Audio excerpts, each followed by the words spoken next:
Assalamualaikum warahmatullahi wabarakatuh. Perkenalkan, nama saya Hasan Ruzaki, Magister Pendidikan, salah satu dosen Prodi Pendidikan Agama Islam Fakultas Tarbiyah Universitas Ibrahimi Sukorjo Situbondo. Dalam pertemuan ini, saya akan mengajar salah satu mata kuliah yang akan saya ampu, yaitu Fikih Jinayah dan Munakahat. Pengajaran ini dilakukan dalam rangka mengimplementasikan salah satu tugas utama dosen dalam mengembangkan dan menyebarluaskan ilmu pengetahuan, khususnya ilmu pengetahuan agama Islam dalam Tridharma Pendidikan Tinggi. Hal ini juga sekaligus sebagai persyaratan mengikuti Serdos pada tahun 2024. Sebelum saya jelaskan lebih lanjut terkait dengan teknik pengajaran mata kuliah ini, maka saya akan menjelaskan deskripsi mata kuliah Fikih Jinayah dan Munakahat, maka menggunakan pendekatan DIA, yaitu Delivery Interaction Assessment dengan bobot 2 SKS. Kemudian terlebih dahulu akan saya jelaskan tentang deskripsi singkat capaian pembelajaran pada mata kuliah Fikih Jinayah dan Munakahat. Deskripsi singkat Fikih Jinayah dan Munakahat. Fikih Munakahat adalah cabang ilmu fikih yang merupakan bagian dari materi pendidikan agama Islam yang membahas tentang hukum-hukum yang berkaitan dengan pernikahan dan keluarga dalam Islam. Pembahasan dalam Fikih Munakahat ini meliputi sahnya pernikahan dan perkara-perkara yang berkaitan dengan pernikahan, seperti macam-macam perempuan yang haram dinikahi, konsep tentang mahar, walimatul urus, dan lain-lain. Sementara itu, Fikih Jinayah adalah cabang ilmu fikih yang juga merupakan bagian dari materi pendidikan agama Islam yang membahas tentang hukum-hukum pidana dalam Islam. Pembahasan dalam Fikih Jinayah ini meliputi hukuman bagi pelaku kejahatan seperti pencurian, perampokan, dan pembunuhan. Fikih Jinayah ini juga membahas tentang prosedur hukum dalam mengenai kasus-kasus pidana seperti bukti yang diperlukan dalam saksi-saksi dan hukuman yang diberikan. Dengan demikian, kedua cabang ilmu fikih ini merupakan bagian dari materi pendidikan agama Islam yang memiliki peran penting dalam kehidupan mahasiswa secara khusus dan masyarakat muslim pada umumnya, karena membahas tentang hukum-hukum yang berkaitan dengan kehidupan sehari-hari dan memberikan panduan bagi umat Islam dalam menjalankan kehidupan mereka sesuai dengan ajaran Islam. Capaian pembelajaran Fikih Jinayah dan Munakahat dalam mata kuliah ini terbagi menjadi 3 capaian pembelajaran. Yang pertama yaitu ranah kognitif, kemudian yang kedua yaitu ranah psikomotorik, dan yang ketiga yaitu ranah afektif. Dalam ranah kognitif, mahasiswa mampu memahami dan menjelaskan konsep umum tentang nikah dan perkara-perkara yang berhubungan dengan nikah. Mampu menjelaskan sahnya nikah dan perkara-perkara yang berkaitan dengan pernikahan, seperti syarat, rukun, perwalian, dan saksi dalam pernikahan, mahar, mas kawin, dan lain-lain. Sedangkan ranah kognitif dalam Fikih Jinayah, mahasiswa mampu memahami dan menjelaskan konsep teoritis yang berkaitan dengan Fikih Jinayah, hukuman bagi pelaku kejahatan seperti pencurian, perampokan, dan pembunuhan. Capaian pembelajaran yang kedua yaitu ranah psikomotorik. Mahasiswa mampu mempraktekkan dan terampil dalam menerapkan hukum-hukum fikih munakahat. Mampu beradaptasi dengan situasi dan kondisi yang berbeda dalam menerapkan hukum fikih munakahat, serta mampu mengaplikasikan hukum fikih munakahat dalam konteks sosial dan budaya yang berbeda. Sedangkan dalam ranah psikomotorik Fikih Jinayah, mahasiswa mampu mempraktekkan dan terampil dan menerapkan hukum-hukum Fikih Jinayah dalam konteks sosial dan budaya, serta mampu mempraktekkan hukum Fikih Jinayah dalam kehidupan sehari-hari seperti dalam kasus-kasus pidana dan hukuman. Capaian pembelajaran dalam ranah afektif yaitu melibatkan kemampuan emosi, motivasi, dan interaksi positif dalam mengajarkan dan mengimplementasikan hukum-hukum Fikih Jinayah dan Munakahat tersebut serta kemampuan dalam mengembangkan empati dan toleransi terhadap persoalan yang berbeda.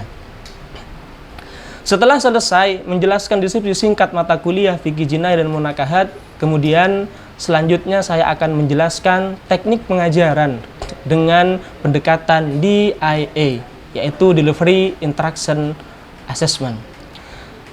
Teknik pertama, delivery, yaitu bagaimana saya menyampaikan perkuliahan kepada mahasiswa. Dengan teknik ini, penyampaian materi dilakukan dengan menggunakan bentuk PPT melalui LCD proyektor.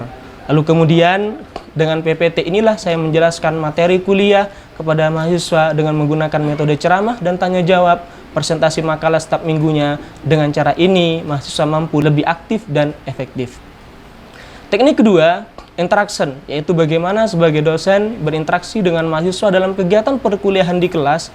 Saya meminta kepada mahasiswa untuk berpartisipasi aktif dalam bertanya, menjawab, dan berargumentasi tentang persoalan-persoalan terkait yang berkembang tentang topik mata kuliah, fikih jinayah, dan munakahat sehingga perkuliahan lebih bersifat komunikatif dan responsif. Teknik ketiga, yaitu assessment. Bagaimana saya menilai mahasiswa mulai dari pertemuan pertama perkuliahan tentang kontrak perkuliahan yang disepakati dengan para mahasiswa sampai pertemuan terakhir perkuliahan. Dalam kontrak perkuliahan tersebut dibahas tentang aturan dan prosedur perkuliahan fikih jinayah dan munakahat, dan dibahas juga tentang cara-cara mengamati dan menilai mahasiswa sesuai dengan bobot penilaian yang sudah ditetapkan, sehingga mahasiswa dipastikan mengetahui lebih awal mekanisme selama 1 semester ke depan, dan mahasiswa bisa membuat strategi agar rajin dan lancar dalam mengikuti perkuliahan sehingga mendapatkan nilai yang sangat memuaskan. Prosedur penilaian perkuliahan mata kuliah fikih jinayah dan munakahat ini adalah 10% absensi kehadiran, 30% keaktifan yang meliputi bertanya, menyangga, dan memberikan sumbangsi jawaban ketika diskusi, 25% UTS, dan 25% UAS. Lalu selanjutnya saya akan mengimplementasikan teknik ini dalam bentuk pengajaran di kelas bersama para mahasiswa Prodi Pendidikan Agama Islam dengan mata kuliah fikih jinayah dan munakahat, dan pembelajarannya akan ditampilkan pada video berikut ini. Assalamualaikum warahmatullahi wabarakatuh. Waalaikumsalam warahmatullahi wabarakatuh. Hamdan wa syukran lillah, salatan wa salaman ala rasulillah wa ala alihi wa sahbihi wa mawalah. Qala rabbi shrah li sadri wa yassir li amri wahlul 'uqdatam min lisani yafqahu qawli. Allahumma inni a'udzubika an adilla au udalla au azilla au uzalla au azlima au udlama au ajhala au yujhala alayya. Wa sallallahu ala sayyidina Muhammadin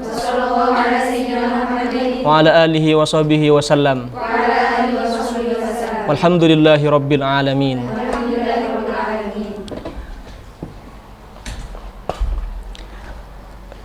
Baik, adik-adikku semuanya, anak-anakku semuanya, sehat semuanya?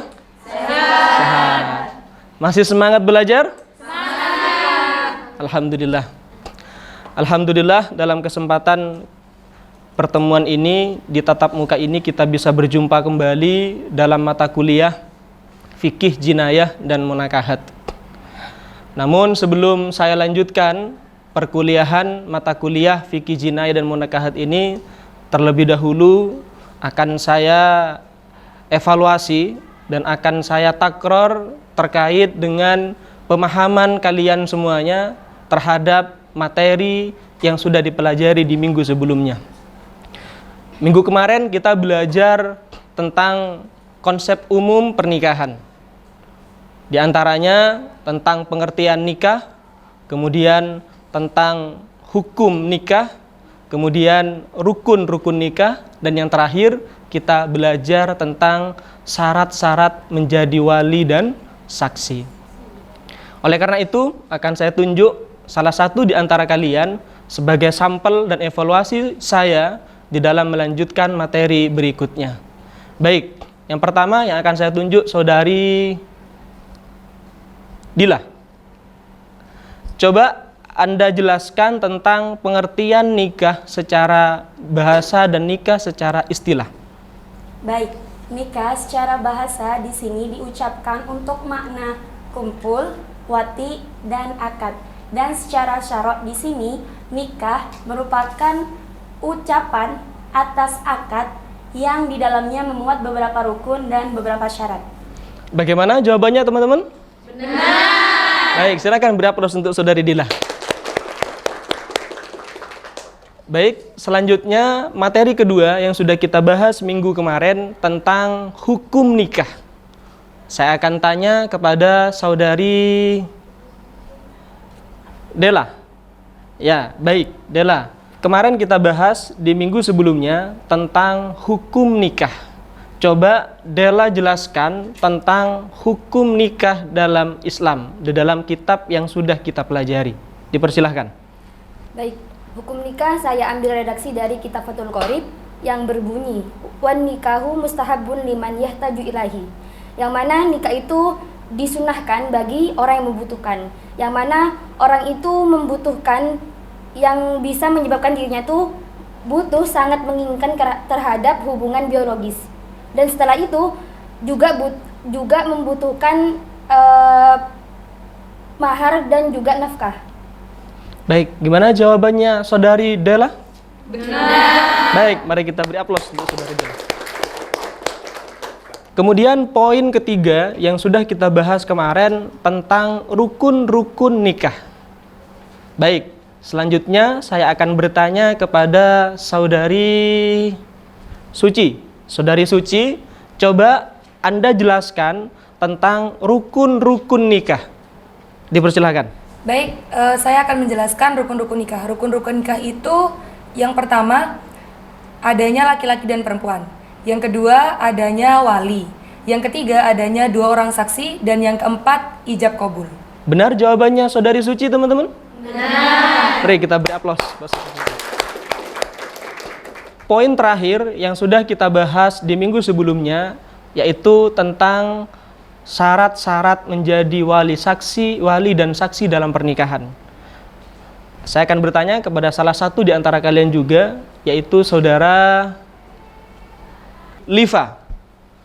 Silahkan, Liva. Pertanyaannya, apa saja syarat-syarat menjadi wali dan saksi dalam pernikahan? Dipersilahkan. Baik, syarat yang pertama menjadi seorang wali itu dia harus adil. Yang kedua dia harus laki-laki. Jadi tidak diperbolehkan wali itu seorang perempuan. Karena seorang perempuan itu tidak bisa menikahkan dirinya sendiri dan orang lain. Syarat menjadi saksi, dia harus Islam, berakal, baligh, merdeka, laki-laki dan adil. Baik, gimana jawabannya saudari? Benar. Benar. Silakan kita beri aplaus. Selanjutnya kita akan lanjutkan materi fikih jinai dan munakahat tentang tema macam hukum laki-laki melihat perempuan. Sebagaimana yang sudah saya jelaskan sebelumnya bahwa materi fikih jinai dan munakahat ini kita menggunakan referensi kitab Fathul Qorib Al-Mujib karangan Syekh Muhammad bin Qasim Al-Ghazi. Di dalam kitab tersebut dijelaskan bahwa macam hukum laki-laki melihat perempuan itu terbagi menjadi 7 macam. Yang pertama, yaitu pandangan seorang laki-laki kepada wanita lain tanpa adanya hajat. Jadi ketika ada seorang laki-laki, dia baik muda ataupun tua, ketika melihat seorang perempuan yang tidak ada hubungan mahram dan tidak ada hubungan yang memperbolehkan dia untuk melihat dalam kategori dia merupakan perempuan lain, maka hukumnya tidak boleh dilihat. Kemudian yang kedua adalah pandangan seorang laki-laki kepada istri dan budak perempuannya. Jadi ketika ada seorang suami, diperkenankan untuk melihat seluruh tubuhnya istri. Begitupun seorang tuan atau sayyid diperkenankan untuk melihat kepada budak perempuannya seluruh tubuhnya. Dan itu hukumnya boleh. Kemudian yang ketiga, yaitu pandangan seorang laki-laki kepada mahramnya, baik mahram nasab, rodok ataupun pernikahan. Jadi kalau seandainya ada seorang laki-laki kemudian dia melihat mahramnya, baik itu mahram nasab, rodok ataupun susuan, itu diperkenankan. Tapi kebolehannya hanya antara pusar dan lutut. Di luar daripada itu, di dalam di antara pusar dan lutut itu tidak diperkenankan untuk dilihat walaupun ada mahram. Kemudian yang keempat, pandangan laki-laki terhadap wanita lain karena keinginan untuk dinikahi. Jadi kalau seandainya ada seorang laki-laki ingin menikahi seorang perempuan, diperkenankan dalam Islam untuk melihat perempuan tersebut, tapi hanya sebatas wajah dan telapak tangan saja. Dan itu sebagaimana disampaikan dalam hadis Rasulullah SAW, pada suatu ketika seorang sahabat datang kepada Rasulullah yang ingin menikahi seorang perempuan. Singkat cerita, lalu kemudian Rasulullah bertanya kepada sahabat tersebut, apakah kamu sudah melihat calon perempuan yang akan kamu nikahi? Lalu kemudian sahabat ini menjawab, tidak ya Rasul. Maka pada saat itu Rasulullah memerintahkan kepada sahabat tersebut untuk melihat terlebih dahulu calon perempuan yang akan dinikahi. Sehingga inilah yang menjadi dasar kebolehan seorang laki-laki yang ingin menikahi seorang perempuan boleh melihat, tapi hanya sebatas wajah dan telapak tangannya saja. Kemudian yang kelima, pandangan seorang dokter kepada pasien perempuan dalam rangka untuk mengobati. Jadi ketika ada seorang dokter kemudian mengobati pasien perempuan, maka diperkenankan untuk melihat pasien perempuan tersebut. Bahkan dalam hal yang sifatnya vital sekalipun, bahkan dalam hal yang sifatnya dalam aurat sekalipun, itu diperbolehkan.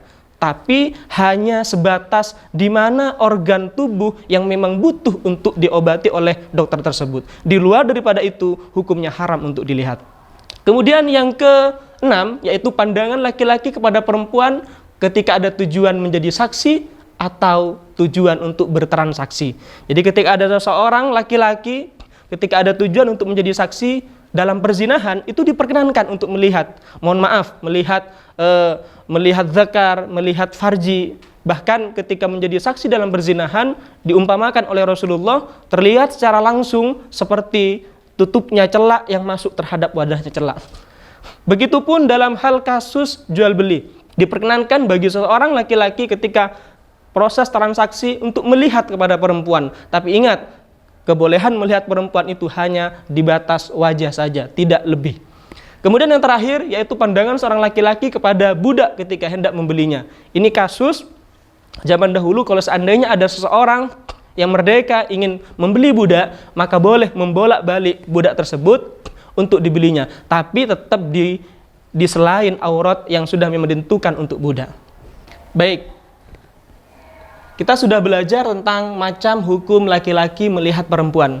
Mungkin dari penjelasan yang barusan saya jelaskan kepada kalian semua, mungkin ada yang belum dipaham atau mungkin ada muskil terkait dengan permasalahan yang barusan saya jelaskan, dipersilahkan. Saya Bapak.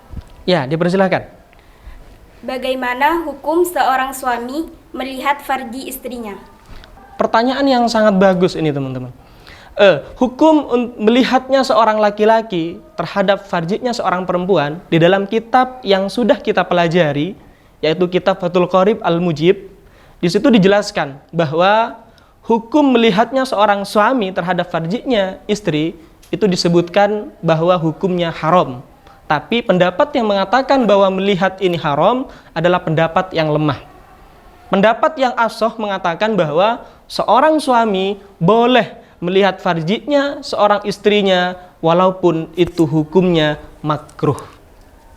Baik, materi kedua mata kuliah fikih jinayah dan munakahat di pertemuan ini yaitu tentang macam perempuan. Perempuan dalam Islam itu terbagi menjadi dua bagian. Yang pertama yaitu janda dan yang kedua adalah perawan. Siapa janda? Janda adalah perempuan yang sudah hilang keperawanannya sebab wati halal ataupun wati yang haram. Wati haram yang dimaksudkan di sini adalah perzinahan. Kemudian perempuan macam yang kedua yaitu perawan. Perawan itu adalah kebalikannya janda. Berarti perawan itu adalah perempuan yang masih belum hilang keperawanannya walaupun itu sebab wati halal ataupun sebab wati haram. Kemudian ada ketentuan yang berbeda di dalam perlakuan terhadap perempuan yang janda dan perempuan yang perawan. Bagi perempuan yang janda, walinya yaitu ayah ataupun kakek dari perempuan janda tersebut tidak boleh menikahkan atas pilihan walinya tanpa adanya izin yang tegas. Artinya, ketika ada seseorang memiliki anak perempuan yang janda, maka walinya, yaitu ayah dan kakeknya, tidak diperbolehkan memaksa anak perempuannya untuk menikah dengan pilihan wali tersebut, kecuali ada izin secara tegas, iya atau tidak. Jadi tidak bisa hanya cukup dengan diam, walaupun diam itu disebutkan dalam kaidah tadullu 'alan na'am, as-sukutu tadullu 'alan na'am, tapi di dalam kasus perempuan yang janda harus ada ucapan yang tegas bahwa perempuan tersebut mau dinikahkan oleh wali tersebut. Kemudian macam yang kedua adalah perawan. Bagi perawan, wali atau ayah kakek dari perempuan perawan itu boleh menikahkan atas pilihan walinya secara paksa, tapi dengan syarat harus sekufu. Jadi kalau seandainya ada seorang wali ingin menikahkan anak perempuannya yang perawan dengan pilihan wali tersebut atau dengan pilihan cowok wali tersebut, maka itu diperkenankan, tapi harus memenuhi syarat. Syaratnya yaitu harus sekufu. Baik, dari penjelasan ini mungkin ada yang perlu dipertanyakan oleh kalian atau mungkin ada yang perlu dipertegas kembali terkait dengan penjelasan ini, saya persilahkan. Bapak, Baik, dipersilahkan. apakah boleh seorang perawan menolak dijodohkan oleh orang tuanya? Pertanyaan yang sangat bagus. Sebagaimana yang kita jelaskan, sebagaimana yang kita pahami dalam kitab Fathul Qorib, walaupun di penjelasan kitab Fathul Qorib itu tidak begitu panjang penjelasannya, tapi dijelaskan di kitab-kitab yang lain penjelasannya terkait dengan kebolehan orang tua menjodohkan anak perempuannya.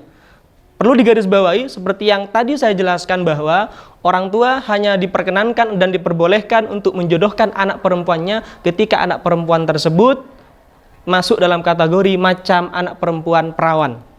Jadi orang tua diperkenankan untuk menjodohkan anaknya yang perawan dengan pilihannya orang tua tersebut ketika memenuhi syarat. Di antaranya adalah harus sekufu. Sekufu maksudnya harus ada kesesuaian antara laki-laki yang dijodohkan dengan anak perempuannya. Kesesuaian ini mencakup, yang pertama, mencakup dari sisi status sosialnya, dari sisi keilmuannya, dari sisi agamanya, dan dari sisi kelengkapan status sosial seperti itu. Jadi ketika sudah memenuhi syarat-syarat ini, maka masuk dalam kategori sekufu, maka diperkenankan seorang wali untuk menjodohkan anaknya dengan pilihan wali tersebut. Tapi sebaliknya, jika tidak sesuai dengan persyaratan ini, maka tidak diperkenankan seorang wali menjodohkan anak perempuannya yang perawan dengan pilihan wali tersebut. Baik, kita beralih kepada materi selanjutnya.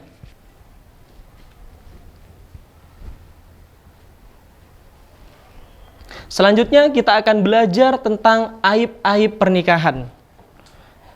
Aib-aib pernikahan sudah bisa kita lihat bahwa tentu dalam pernikahan itu pasti kita jumpai yang namanya aib. Walaupun kita tidak berharap ada aib ini dalam pernikahan yang kita lakukan. Tapi ini sebagai pengetahuan baru kepada kita semua bahwa bagaimana kalau seandainya dalam pernikahan yang kita lakukan lalu kemudian dijumpai aib terhadap pasangan kita. Maka jawabannya adalah dalam penjelasan ini, teman-teman. Yang pertama, ada 5 aib pernikahan bagi seorang perempuan. Yaitu yang pertama, gila. Jadi ketika ada seorang perempuan, istri yang kita nikahi ternyata gila, maka itu masuk dalam kategori aib dalam pernikahan.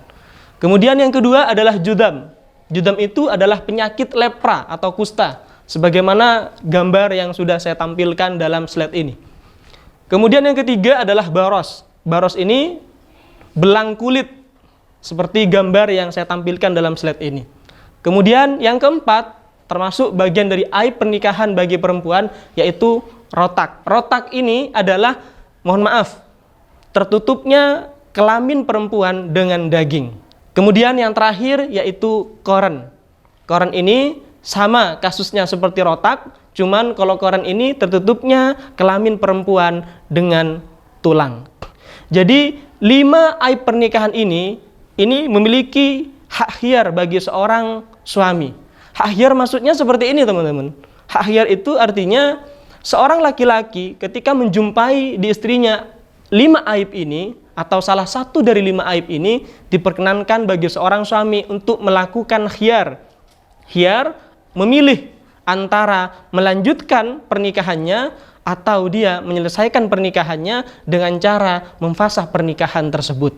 Kemudian berikutnya tentang aib-aib pernikahan bagi seorang laki-laki. Sebelumnya kita belajar tentang bagaimana kalau ternyata kita memiliki seorang laki-laki memiliki pasangan dan ternyata pasangan perempuannya itu memiliki aib. Nah, sekarang kebalikannya. Bagaimana kalau seorang perempuan menikah dengan seorang laki-laki lalu kemudian dijumpai di laki-laki tersebut atau di suami tersebut aib? Maka disebutkan bahwa 5 aib pernikahan bagi laki-laki. Contoh yang pertama yaitu gila. Jadi kalau kita menjumpai suami kalian gila, maka ada kemungkinan untuk melakukan khiyar. Sebagaimana ketika seorang suami melakukan hak khiyar kepada istri ketika menjumpai istrinya ada aib. Kemudian judam, sama seperti dalam kasus aib bagi perempuan. Kemudian baros, sama seperti juga kasus dalam aib bagi perempuan. Kemudian yang berbeda yaitu aib berupa jab.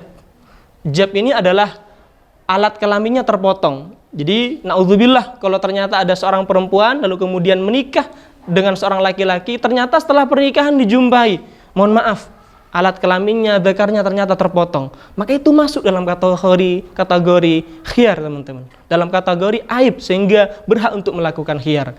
Kemudian yang terakhir adalah impoten.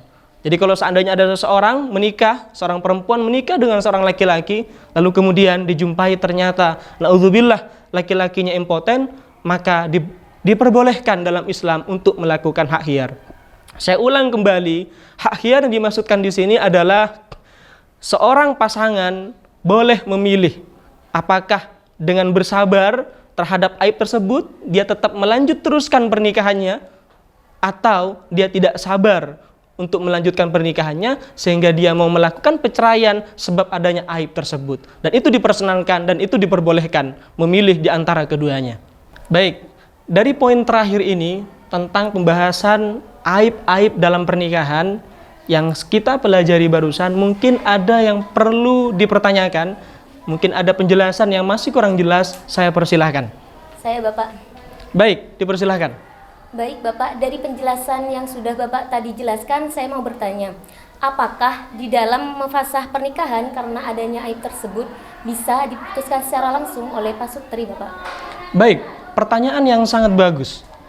Jadi perlu kita pahami bersama bahwa ketika kita menjumpai aib-aib tersebut dalam pasangan kita, maka sebagaimana yang dijelaskan dalam kitab Fathul Qorib bahwa tidak secara langsung kita lakukan, kita musyawarahkan, lalu kemudian kita putuskan untuk melakukan perceraian.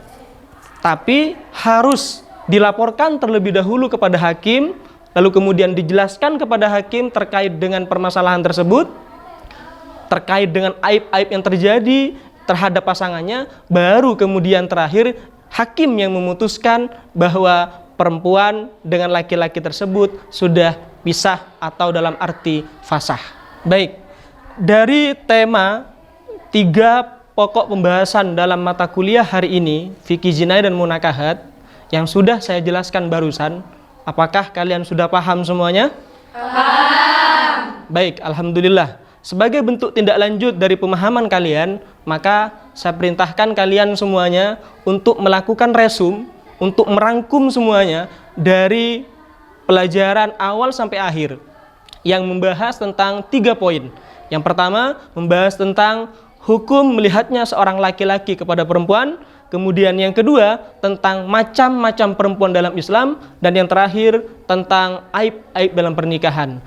3 poin ini dirangkum dan diresum, ditulis tangan, lalu kemudian dikumpulkan minggu depan. Baik, saya kira seperti itu teman-teman. Mudah-mudahan ilmu yang sudah kita pelajari hari ini dari awal sampai akhir menjadi ilmu yang bermanfaat dan barokah. Mari kita akhiri pertemuan ini dengan membaca surat Al-Asr dan doa akhir majelis secara bersama-sama. Bismillahirrahmanirrahim. Wal asri innal insana lafi khusrin illal ladzina amanu wa amilus solihati wa tawasaw bil haqq wa tawasaw bis sabr. Subhanakallahumma wa bihamdika asyhadu an la ilaha illa anta astaghfiruka wa atubu ilaik. Wa sallallahu ala sayyidina Muhammadin wa ala alihi wa sahbihi wa sallam walhamdulillahi rabbil alamin. Akhirul kalam. Wassalamualaikum warahmatullahi wabarakatuh. Waalaikumsalam warahmatullahi wabarakatuh.